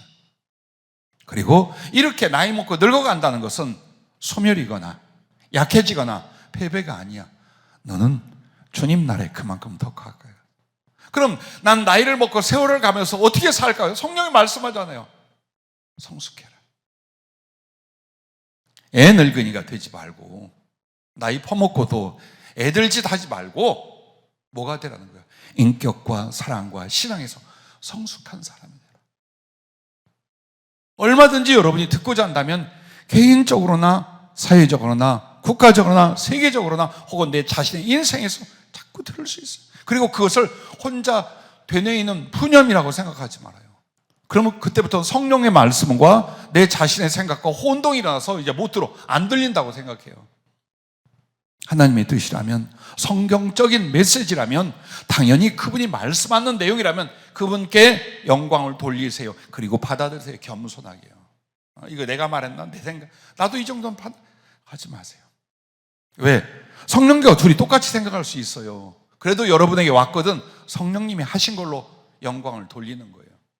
그건 억지 믿음이 아니에요. 성령께 영광을 돌리는 거예요. 예, 내가 깨달았습니다. 예, 내가 잘못됐습니다. 지 혼자, 남들이 보기엔 지 혼자 생각하고 저런다. 아니요. 그 생각하게 하는 것도 누구셔요? 성령이셔요. 이렇게 해서 여러분 7가지를 말씀을 드렸는데, 주님의 성령 앞에서 그 말씀을 들을 때에 중요한 게 있어요. 구원을 얻고 크게 들어 쓰임을 받는 경우가 있거니와 더욱 강팍하고 완악해질 수 있어요. 성령은 사람의 중심을 드러내요. 하나님의 말씀과 함께. 그럼 사람의 중심은 뭡니까? 감춰져 있던 것이 드러나게 하는 거예요. 신실한 사람 신실하게, 진실한 사람 진실하게, 사랑할 수 있는 사람 사랑하게, 교만한 사람 교만하게, 거역한 사람은 거역하게, 간사한 사람은 간사하게 드러내요. 이게 무서운 거예요. 여러분, 이게 무서운 거예요. 반드시 합니다. 눈이 열렸고 귀가 열렸고 능력을 받았고 죽을 자로 살아났어요. 근데 그 뒤에 보면 열매가 없어요. 그렇다면 그들은 누굴까요? 성령이 마지막 은혜를 베풀어 주셨던 거예요. 그래서 여러분과 나에게 반드시 성령님은 내 안에 계심으로 나에게 말씀하신다. 그런데 그 말씀을 여러분과 나는 항상 이것만 생각, 환상을 보고 귀로 들리는 거, 이것만을 이제 생각한 거예요. 그러나 7가지로 설명이 드린 것처럼, 물론 직접적으로 듣는다면, 한국말로 듣는다면 얼마나 좋겠어요. 눈이 확 열려서 주여, 얼마나 좋겠어요. 예, 사모하고 기도하세요. 그러나 이미 여러분과 난 어때요? 작은 마음의 깨달음 하나만으로도, 조그만 감화 하나만도, 오 성령님, 이렇게만 나오면 얼마나 더 큰 걸 주시겠어요. 그래서 적은 일에 충성하여 큰 걸 맡긴다는 게 성령님의 감화와 말씀이 똑같아요, 여러분. 처음부터 막 큰 은사와 능력이 올 줄로 알잖아요. 그렇지 않아요. 아주 작은 성령의 음성과 감화와 지시 앞에 크게 여기는 거예요. 이걸 크게 붙들고 복종하고 사모하고 소망하는 거예요. 그렇게 하면 기도가 얼마나 간절해지겠어요. 그렇죠? 그래서 여러분, 성령의 말씀이 7가지로 나타날 때 어떤 것이라도 경험하고 있다면 여러분에게 더 크고 온전한 말씀으로 약속하고 있다고 믿으셔야 돼요. 성령의 은사, 성령의 충만함, 성령으로 특별한 주님과의 관계의 사랑을 지금 나에게 이 경험을 통하여 약속해 주고 계시구나. 어떻게? 주겠다고. 성령님의 뜻대로 성령을 부어주시는데, 넌 아니야, 넌 마음에 들어, 넌 아니야, 넌 마음에 들어, 안 하셔요. 그렇게 안 하십니다. 똑같이 여러분에게 제안을 했어요. 목마르던 내게 와서 마셔라. 네가 얼마나 사모하는지, 네가 얼마나 순종하는지, 네가 어떤 비전과 충성의 꿈을 가는지 내가 그걸 본다. 그래서 우리의 기도한 분량보다, 우리의 충성한 분량보다 더 크고 온전한 성령님의 은혜를 먼저 주신다는 걸 잊지 마십시오. 성령을 내가 어떤 결과를 얻는다면 별 의미가 없어요. 그렇죠? 별 의미가 없어요. 근데 참 감사한 게 뭐냐? 되지도 못했는데, 아직 이르지도 못했는데, 정말 인격도 그리고 삶도 보잘것없는데 나의 그 작은 기도 때문에, 혹은 가슴속의 사모함 때문에, 혹은 나중에 나도 모르는데 내가 어떻게 살고 충성할까를 주님이 아신다고 먼저 주셔요. 그러므로 부디 여러분이 주 앞에서 꿈을 꾸며 충성하고 계십니다마는 수없이 많은 달란트, 수없이 많은 조건들이 있으나 성령께 사로잡힌 일에 전심전력하기를 바랍니다. 마지막 큰 세 번째는 이제 이것입니다. 성령의 말씀을 들으려면, 이렇게 크게 7가지로 말씀했는데, 이 성령의 말씀을 들으려면 어떻게 될까요? 첫째, 자기 속에 주의 말씀이 있게 하라. 내 안에 주의 말씀이 있어야 돼요. 그 말씀은 어떻게 해요? 지식으로, 혹은 나를 움직일 수 있는 순종의 능력으로 내 안에 있어야 돼요. 그래서 여러분이 잘 아는 요한복음 15장 7절에는 뭐라 합니까? 너희가 내 안에 거하고 내 말이 너희 안에 거하면 무엇이든지 구하라 그리하면 이루리라. 내 말이 너희 안에 거하면. 그럼 주님 말씀이 내 안에 거한다는 게 무슨 말일까요? 그리고 여러분, 골로새 3장 16절에도 그리스도의 말씀이 너희 속에 풍성히 거하여 피차 권면하고 가르치고 이렇게 나오잖아요. 아니, 내 속에 그리스도의 말씀이 풍성히 거한다는 게 뭘까요? 과연 그게 뭘까요? 저는 이렇게 권면합니다. 2가지, 복잡하게 말 않고 2가지로 말하면, 하나는 말씀에 대한 지식이요, 하나는 그 말씀에 대한 순종력이에요. 여러분이 얼마나 순종할 수 있는 의지와 거룩한 습관이 되어 있는 거예요. 그게 말씀의 부피, 말씀의 깊이예요. 첫째는 무조건 지식이 있어야 돼요. 성경 말씀에 대한 지식이 충분히 이렇게 저렇게, 이때는 이렇게 저때는 충분히 여러분 안에 있어야 돼요. 왜? 성령님은 그 성경적 지식을 가지고 가르치고 생각나고 풀어주고 감화하고 하신다고 했잖아요. 즉 성령님의 입을 딱 막는 게 뭐냐? 성경 안 보는 거야. 성경 안 읽고 성경 안 보고 성경 말씀 몰라. 그럼 성령이 뭔가로 감동하고 말하고 하려고 해도 그분의 입을 딱 막은 거예요. 그래서 주님의 말씀, 성경 말씀이 지식으로 충분히 있게끔 해라.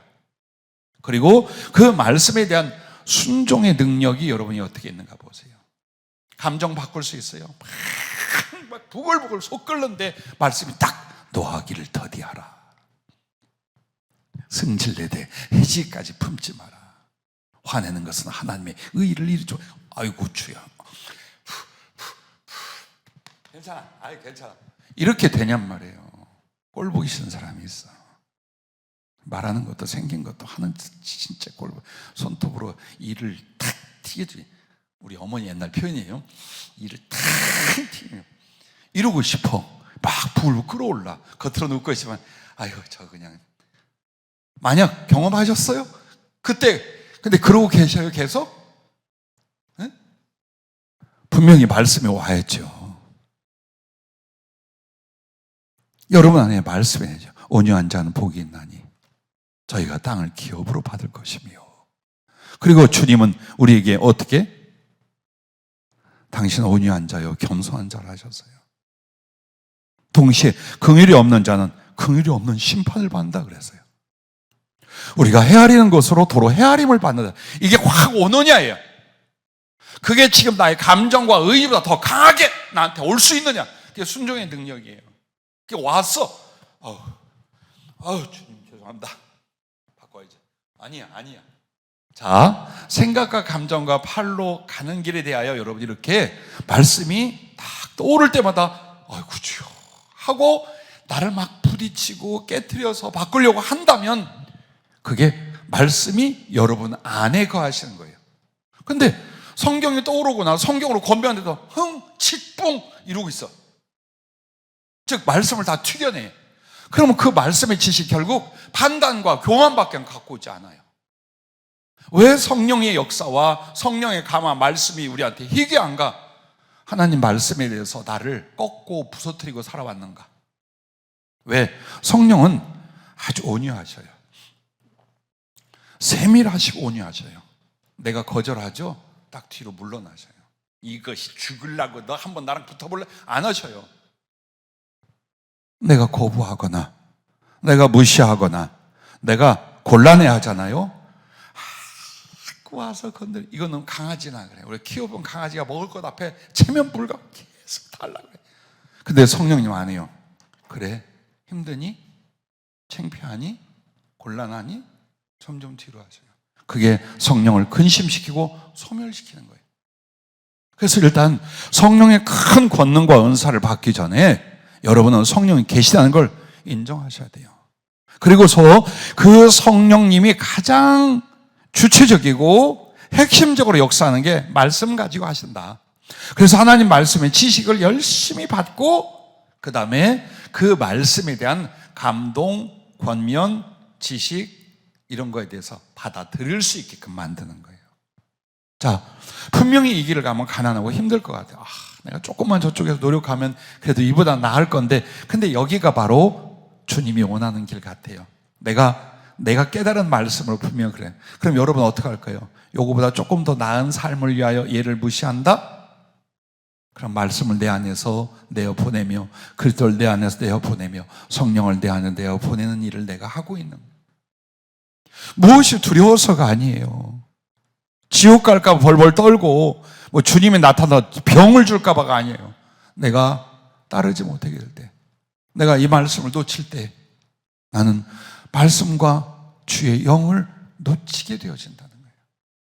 성질대로 다 한다고 내게 행복이 오며 내가 다른 사람들 인정을 받는 게 아니라 성령님의 근심과 소멸이 온다 이 말이에요.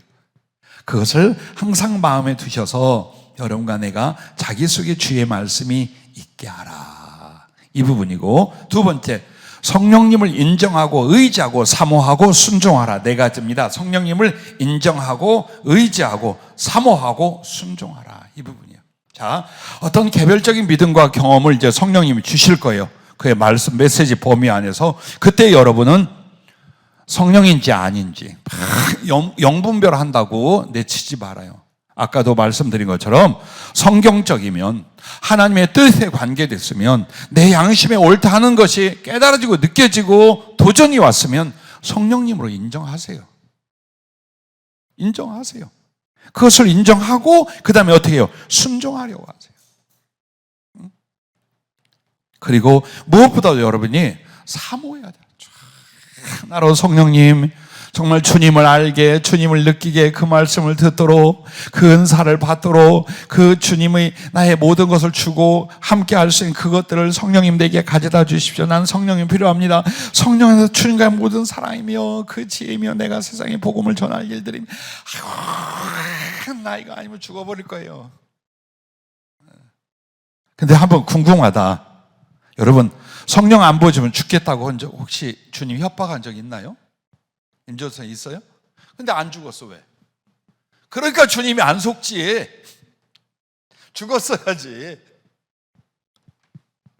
자, 그 정도로 여러분 마음에 사모함이 일어나잖아요. 절대 주님 인색하지 않아요. 근데 우리는 그 사모함이 일어날 듯 하다가 내려놓고 사모함으로 올라가듯 하다가 딴 데로 빠지고 이렇게 온 거예요. 정말 사모함의 극한 데까지 주님이 기다려봐요. 기다려봐요. 이것은 모든 기도응답이 다 마찬가지예요. 아주 다급한 것 먼저 해주시고 정말 소중하고 큰 것일수록 내 사모함의 최고의 극한 상황까지 주님이 딱 기다리고 계세요. 딱 올라오면 꽉 부어주시는 거예요. 그래서 부디 잊지 마십시오. 성령님이 행하고 계시고 말씀하는 것을 인정해라, 내 안에서. 그리고 의지해라. 내가 그렇게 살고 나를 맡길 수 있도록. 그리고 사모하고 순종해라. 그래야면 어떻게 해요? 그 말씀대로 이루십니다. 그 말씀대로 이루시는 하나님, 그 말씀대로 이루신 성령님의 거룩한 권능으로 신앙과 사역과 영원히 복을 받을 줄로 믿습니다. 자, 마지막 세 번째는 믿음의 분수대로 하라라는 겁니다. 로마서 12장 6절 말씀에 보면 우리에게 주시는 은혜대로 받은 은사가 각각 다르니 혹 예언이면 믿음의 분수대로라고 말합니다. 자, 예언에 대한 것이 이렇게 나와 있는데 예언은 어디에 속합니까? 성령의 말씀, 성령의 메시지 안에 속하는 은사예요. 그러면 여기에 대해서 믿음의 분수대로라고 말합니다. 우리에게 주신 은혜대로 받은 은사가 각각 다르니 혹 예언이면 믿음의 분수대로. 그럼 여러분, 믿음의 분수라고 하는 건 뭐냐면 이 분수 없는 것, 이 뜻이 아니에요. 자, 여러분에게 성령님이 임하시고 메시지 주고 역사를 이룰 때에 단계가 있어요. 즉 은사 받은 단계대로예요. 한마디로 여러분과 내가 1단계라면 1단계 범위 안에서예요. 즉 성령의 감화와 나에게 주신 위로를 받을 수 있는 게 만약 1단계인데 나는 성령님의 은사나 관계가 이 정도예요. 그럼 여기까지밖에 없어요. 네. 그 다음에 두 번째는 뭐냐면 성경을 계속 깨달아내는 그 신비한 세계로 들어가는 거예요. 자, 여기까지 내가 은사적 혹은 성령적 관계가 왔어요. 여기까지 가능한 거예요. 나에게 권면하고 위로하고 마음의 소통을 이루면서 동시에 성경 말씀을 탁탁탁 풀고 깨닫는 데까지 왔어요. 자, 그 다음에 이제 그 주님이 나에게 모든 일들을 일러주기 시작을 해요. 사람에 대해서 일어날 일이 다 일해주겠죠. 그래가지고 어디까지 가냐? 장래에 일어날 일들까지 말씀을 해요. 그럼 여기 이제 3단이 제일 높은 단계예요. 그러면 내가 성령을 과연 이만큼 받고 성령과의 관계적 기능과 사역이 이만큼 되느냐라면 이게 가능해요. 근데 아니면 이쪽은 안 되게 돼 있어요. 그래서 오발탄이 많이 나와. 여기 있어요. 즉 예언의 은사와 능력까지 아닌데 예언을 자꾸 하려고 합니다. 그러면 그건 어떻게 됩니까?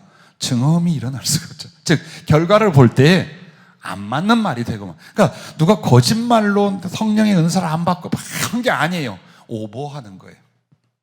그 믿음의 분수는 뭐냐? 내가 받은 은사의 깊이와 능력과 한계가 어딘가를 알고 있으라 이 말이에요. 그러면 행복해. 왜? 내가 그 범위 안에서 성령의 말씀을 듣고 교제하다가 늘리면 되잖아. 뭐 기도가 필요하면 기도를 더 하고 순종이 필요하면 순종을 더 하고 사명의 크기를 늘리라면 더 늘리는 거예요. 그렇게 하면 할수록 성령님이 은사는 뭐예요? 달란트로서 주시는 거예요. 우리에게 달란트로서 주시는데 이 사람에게 있어서 믿음이라든지 사명이라든지 사모함이라든지 확실해. 그럼 더 올려주기 시작을 해요. 더 올려주기를. 제가 예언적인 요소가 우리 교회 처음 개척했을 때에 아주 일부 조금밖에 안 됐어요. 심지어는 교회를 개척했을 때 환상을 보고 듣고 하는 일이 안 됐었어요. 청년 때에는 막 경험했지만 그게 뭔지 모르고 경험을 했고 은사적인 기능으로는 뭐냐? 말씀과 분별하는 지혜 쪽은 되는 거예요. 근데 병을 고치고 누구에게 안수하면 성령이 임하는 능력까지 되는데 지혜나 예언 쪽에서의 깊이가 안 들어가지는 거예요. 그때에 다윗 8살 때 어머니 70이 넘었는데 때론 집사람 그리고 왔던 교회 청년들 병들었다 고침받은 이런 사람들이 눈이 열리고 귀가 열리기 시작한 거예요. 그리고 나에게 주님이 성령님이 목사님에게 이렇게 하랍니다. 금식하랍니다. 회개하랍니다. 그 사랑하는 거 내려놓으라면 죽을 뻔했다니까. 처음에는 자존심이 구겨질 대로 구겨질 때 와 죽을 것 같아. 그래서 금식하고 철회하고 그래도 안 주셔요. 어느 날 장기 금식이 떨어졌어요. 그것도 다른 자매들을 통해서. 아우 정말 못하겠어요. 수도 없이 실패했어요. 장기 금식 들어갔다가. 근데 또 내려왔어요. 근데 약속을 주시기를 그리하면 내가 네 귀를 열고 눈을 열어주겠다. 그래서 그 욕심으로요 정말 피를 쏟으면서 했어. 그리고서는 자 그날 이제 마지막 몸뚱이도 추리지 못하고 가서 기도를 밤 12시까지 오늘까지니까 12시까지 했어요. 그리고서는 가만히 뭐가 보이나 들리나 기다렸어요. 보이지 않고 들리지도 않아. 그래서 1시간쯤 주님이 조금 늦게 하시나 보다 하고 1시간, 2시간 더 해서 새벽 2시까지 했어요. 아무것도 지치다가 이제 마음에 실망이 확 오는 거예요. 옆에서 같이 중보하던 우리 전사님과 자매들이 주님이요 목사님 뒤에 계셔요. 목사님 어깨서 그래? 보이냐? 그래서 네가 보이지 내가 보이냐? 눈 열어줘 귀 열어준다며? 오늘까지 했는데 뭐 어쩌다고? 그리고는 돌멩이를 발로 팍 차고 왔는데 들리기 시작했어요. 뭐라고 들려? 딱 하늘에서 음성인데 네가 어찌 그렇게 성질을 내느냐? 내가 여차저차하여 금식이 끝나면 내가 너에게 눈을 열어주고 귀를 열어준다고 했지 금식기도 끝나자마자 해준다고 했느냐? 말로는 절대 못 당합니다. 맞아. 금식을 하면 주신다고 했지 금식 끝나는 그날 준다고 한 게 아니라 이거예요. 그리고서 1년이 지나갔어요. 그렇게 자연스럽게 대화하는데 이제 뭐 아버지에 대하여 뭐 자기 가족 혹은 일들에 대해 대화를 하는데 보이기 시작을 해요. 거기에 대하여 어떤 형상이 메시지가 보여요. 아 그건 이렇게 목사님 보여? 보여. 보여요? 이렇게 허망하게 쉽게 보이네. 자 그런 식으로 해서 만들어가요. 그래서 여러분과 내가 성령님이 말씀할 수 있을 때에 무엇을 키워라? 받은 은사를 키워나가셔야 돼요. 뭐 이만하면 되지? 아니요. 저도 어려움도 없어요. 저도 앞으로도 한도 끝도 없이 성령의 은혜 안에서 성장하고 더 충만으로 올라가야 돼요. 그래서 여러분과 내가 이렇게 조금 듣고 보고 판단한 걸 끝나지만 그럼 더 미치려고 해야 돼요. 그렇게 해서 은사와 달란트적 그 기능 안에서 커져라. 그리고 여러분에게는 사역과 권세가 같이 옵니다. 이건 정말 우리 주님의 종들 사명자들에게 특별히 드리는 말씀인데 하나님의 권세는 이적을 하는 능력만이 아니에요. 또 한 가지가 있어요. 직분이에요. 위치예요. 어떤 일들과 어떤 하늘의 사역을 맡기기 위한 지위가 있어요. 양치기를 하던 다윗을 사울 왕의 사환, 비서가 될 만큼 했어요. 그러다가 그가 장군의 위치로 갑니다. 그러다가 그가 왕이 됩니다. 이와 같이 하나님께서 여러분과 나를 쓸 때 그냥 무작위로 쓰시는 게 아니에요. 영적 질서와 계단이 있어요. 그래서 여러분이 어떻게 해야 됩니까? 자기 중심을 보고 내가 하나님 앞에 어떤 일을 할 것인가를 한번 보세요. 그러면 여러분이 정말 그게 진실이라면 여러분은 그 꿈과 계획에 대하여 기도가 끊어지지 않았을 거예요. 그리고 준비를 계속합니다. 그리고 작은 일에 충성. 이 세 가지를 보세요. 이 세 가지가 여러분이 하나님 앞에 어떤 그릇, 어떤 사역을 할 사람인가에 대하여 짐작할 수 있는 부분이에요. 나 아직 주님에 대한 어떤 특별한 계획과 꿈이 없습니다. 그런데 성령은 강력하고 크게 임하느냐? 그렇지 않아요. 이미 성령님 안에서 내가 자원하는 심령과 성령이 주신 소원 안에서 만들어지고 있어요. 내가 그리스도를 사랑하되 어떻게 사랑하고, 그분을 위해서 일하고 충성하되 어떤 일을 하고 어떻게 죽고, 이게 나와요. 그래서 그게 그냥 한번 욱 하고 올라온 것이 아니라, 은혜 받을 때 스쳐가는 게 아니라 이제 이 안에 소원이 됐어요. 그러면 끊임없이 그걸로 기도합니다. 절대로 포기하지 않습니다. 그렇게 하면서 어때요? 작지만 준비를 하는 거예요. 준비를 해요. 정말 열심히 성실히, 말씀이면 말씀, 능력이면 능력, 혹은 뭐 외국어면 외국어, 혹은 뭐 어떻게 전할 것이며, 그런 것들에 대해 정말 열심히 준비를 합니다. 하나님께 은혜를 구하고. 그렇게 하면서 거기에 걸맞는 열심히 있는 작은 충성이 있을 거예요. 분명히 누가 알아주지 않아도, 엄청난 지원이 없어도요, 정말 이게 주님의 일이고, 장래 내가 주의를 위하여 이 적은 일에 최선을 다한다, 여기서 열매를 맺고 여기서 주님 앞에 증명을 내가 보이리라, 그러면서 미치도록 애를 쓰고 충성하게 돼 있어요. 즉 그 사람은 현실의 수고를 가지고 장래를 꿈꾸며 살아요. 그게 주님이 주신 권세의 위치예요. 다른 거 아니에요. 얼마나 잘났더라, 얼마나 잘 나가더라가 아니에요. 여러분 안에 뭐가 있는가 보세요. 여러분과 나는 지금 무엇을 위해 살고 있는가 보세요. 무엇과도 바꿀 수 없는 그것, 주님에 대한 사랑과 당신의 사랑의 충성의 그 비전이 내게 어떻게 있는가. 그걸 위하여 모든 걸 희생하고 바꿔버리면서까지 준비하고 달려갈 수 있는가. 이걸 보면서 성령님이 주신 권세는 뭘로 나타날까요? 그분의 친밀함으로 나타나는 거예요. 권세를 준다니까 막 다 규정을 하고 다. 그럼 바울은 왜 죽어? 모세는 왜 승질 내다가 가나안 땅에 못 들어갔어요? 권세는 그걸 말하는 게 아니라, 하나님이 이 사람에게 어떤 사역을 위임해 줄 수 있다라는 걸 인정하는 거예요. 그래서 여러분이 그런 기도와 꿈을 가지고 작은 일에 충성을 다하면서 가슴을 키워나갈 때, 주님이 이미 여러분에게 어떤 단계의 권세, 지위를 이렇게 정하고 계셔요. 그 다음 여기에 맞는 성령을 부어주기 시작을 해요. 그래서 모세 장인 이드로가 어떻게 했어요? 1000부장, 100부장, 50부장 이렇게 한 것처럼 우리들에게도 내가 원하지 않으나 나도 모르게 성령 앞에 그 수준을 정해서 살아가거나, 혹은 거기에 머물러 버릴 수도 있어요. 그래서 여러분에게 저를 통해 주신 주님의 그 비밀과 은혜가 뭐냐? 그 세 가지라는 거예요. 주님을 얼만큼 사랑할래요? 거기에 여러분 이렇게 대답이 나야 돼요. 내 목숨을 바쳐서입니다. 어느 순간에 총 맞아 죽는 게 아니에요. 계속해서 이 목숨을 할애할 수 있는, 버릴 수 있는 의지와 수고로 계속 참고 견디고 이루고 노력하는 것, 그게 더 중요해요. 여러분 여기서 다 총 맞고 칼 맞고 주님 위해서 죽으라면 다 죽을 수 있는 사람들이에요. 그런데 그보다 미치도록 괴로운 게 아니라 매일매일을 이를 물고 그렇게 하면서 가슴속에서 순교의 날을 준비하는 거예요. 이렇게 해서라도 주님을 사랑할 수 있다면 그렇게 하겠다는 거예요. 자, 복음을 위하여 충성을 위한 어때요? 세계적인 꿈을 갖고 계십니까? 허망한 꿈입니까? 아니요.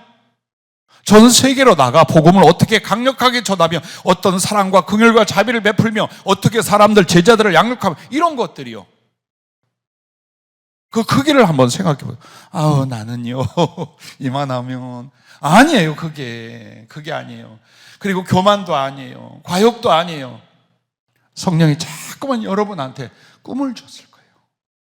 인간적인 게 아니라 이렇게 해서 더 주님을 사랑하고 높일 수 있는 거라면, 주님, 내가 그것을 하겠습니다. 내 목숨과 존재를 다 바쳐서 이뤄내겠습니다. 어떤 상황에도 뒤로 물러나지 않겠습니다. 여기까지 가는 거예요. 그것이 주님이 쓰실 지위요 권세가 되는 거예요. 그걸 보고서. 그래서 여러분의 중심과 미래를 보신다는 게 바로 그런 부분입니다. 그래서 여러분이 이제 막 들리고 경험을 하고 깨닫고 뭐 신비한 체험을 더 하실 수도 있고, 사람과 사람의 교제하듯이 성령 안에 그런 일들이 일어날 수 있어요. 그러나 모든 성령의 메시지는 제일 중요한 게 뭐냐면요, 변화시키는 것과 이루어지는 두 가지예요. 그게 증험이에요.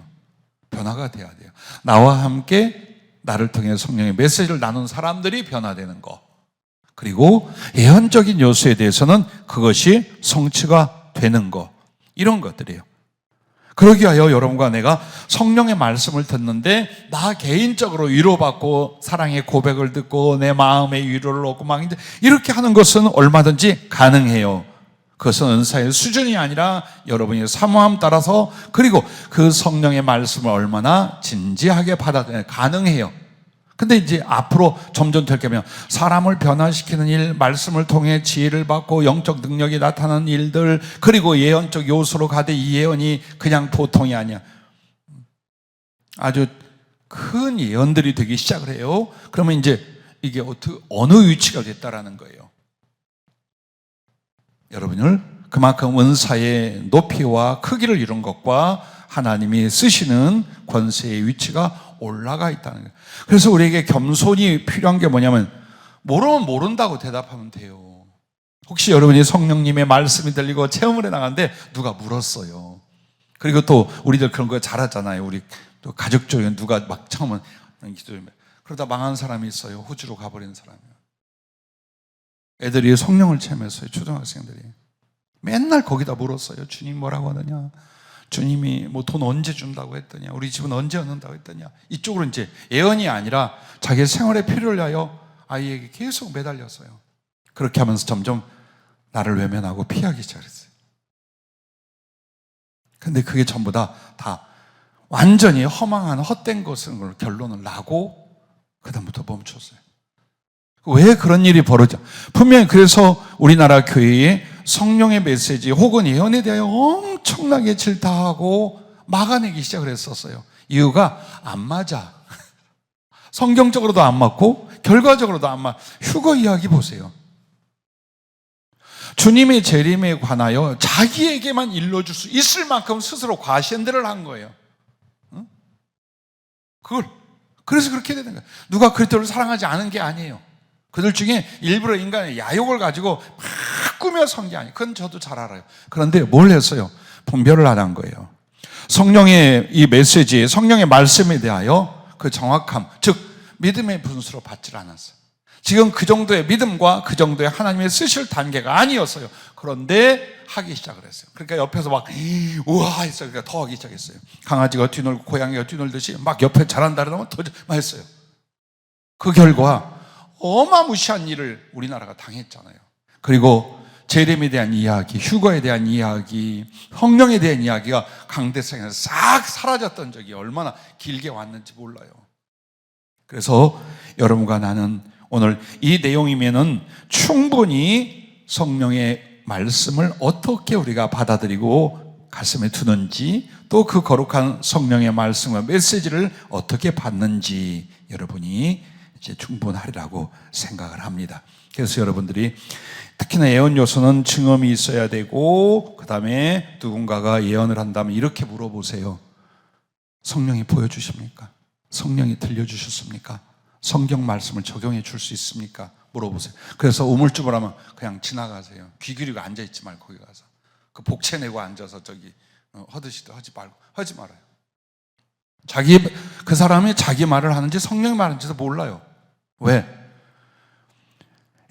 성령의 메시지로 예언을 하는 사람도 자기가 맞는가 틀린가를 주님이 점검할 수 있게 만들어 주셔요. 또 물어보면 돼요. 그리고 보이고, 즉 환상으로 주시고 말씀으로 주시고 듣게 하고 깨닫고 네 가지 작용이 일어나요. 그렇게 해서 여러분에게 말하는 거예요.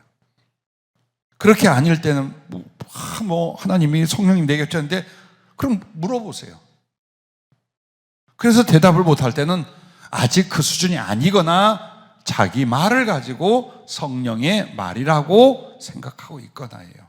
누가 방언 통역 한다고 그러잖아요. 너무 그러지 마세요. 방언 통역은 모든 지혜 쪽이 다 열린 뒤에 일어나요.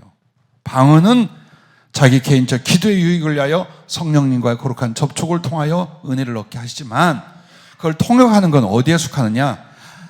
영의 비밀을 통역하는 거예요. 방언이라는 소리를 통역하는 게 아니라 그 사람만의 영혼, 그 깊은 비밀, 하나님과의 관계성, 이런 것들에 대하여 어때요? 사람이 그걸 맞추는 거예요. 방언 통역이 소리를 분석하는 게 아니에요. 그러면 얼만큼의 지혜가 있은 뒤에 이게 될 것인가를 생각해 봐요. 그래서 지혜, 지식, 영분별 이 모든 것이 다 되어진 뒤에 방언 통역이 옵니다. 아니면 방언 통역은 일시적이에요. 일시적이거나 부분적으로 일어날 수 있어요. 그래서 이런 것들조차 다 뭡니까? 성령의 말씀 안에 지금 포함이 되는 것들이에요. 이런 것들이 전부 다. 이렇게 해서 여러분과 내가 믿음의 분수대로라고 하는 것은 오늘 겸손이다. 그리고 믿음의 분수는 어때요? 늘려가면 된다. 내가 주님을 향한 사랑도 기도도 혹은 당신의 충성도 그리고 성령의 은사도 그러므로 더 늘려간다면 성령님께서 더욱 친밀함 속에 내게 가르치고 말씀하고 나타내고 보이시고 그걸 나중에 성취해 가도록 이끌어 가십니다. 할렐루야. 기도하겠습니다.